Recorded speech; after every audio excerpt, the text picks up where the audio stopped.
Oh dear, what a year. Was war 2018 für ein verrücktes Reisejahr? Es ging weit in die Welt, tief in die Natur und verdammt nah an die beeindruckendsten Lebewesen unseres Planeten. Dabei ging alles ganz entspannt los. Um irgendwie nach Surinam, ganz in den Norden Südamerikas zu gelangen, legte ich einen Zwischenstopp in Miami ein. Die umtriebige Stadt war nichts für meine Nerven, also fuhr ich direkt am nächsten Tag in die Everglades. Zwischen den Alligatoren der Everglades fuhr ich mit einem Kajak durch den Mangrovenwald. Nervenkitzel pur, sage ich euch. Ich überstand alles ohne größere Wunden und war bereit für ein weiteres Abenteuer.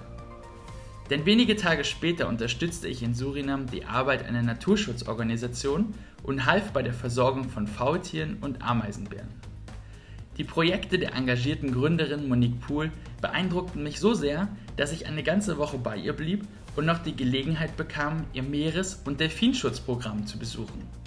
Danach reiste ich tiefer in das Land. Mit einem Buschflieger ging es in den Regenwald von Surinam.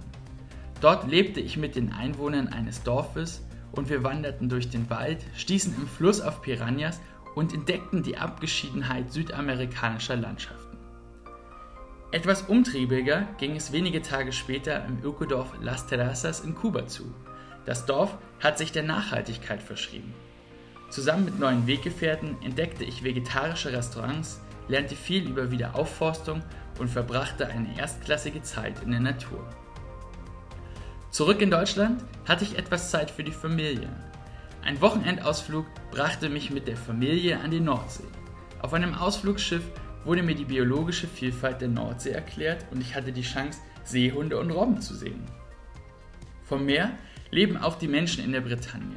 Sie pflegen die Weisheit, das Meer gibt, das Meer nimmt. Beim Surfen hätte mich das Meer fast mitgenommen und wieder ausgespuckt. Aber ich war vorsichtig genug, trotz fehlender Skills. Also war noch genug Zeit, um die Belle Isle zu erkunden, Strandfischen zu gehen, Austern und Pfefferalgen zu probieren und am Golfe du Morbihan in See zu stechen.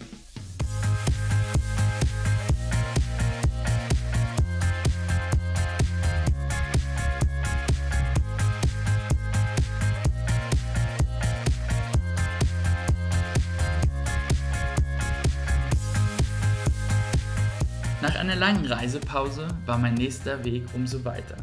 Ich reiste an das Great Barrier Reef nach Australien. Im Bundesstaat Queensland stand das Riff im Fokus meiner Reise.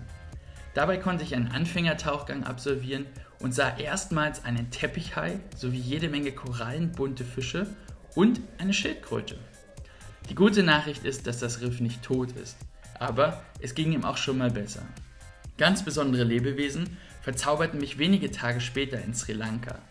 Ich hatte die Chance, auf einer Bootsfahrt Blauwale zu sehen. Die Gruppe von 23 Tieren war urplötzlich am Morgen vor der Ostküste Sri Lankas aufgetaucht.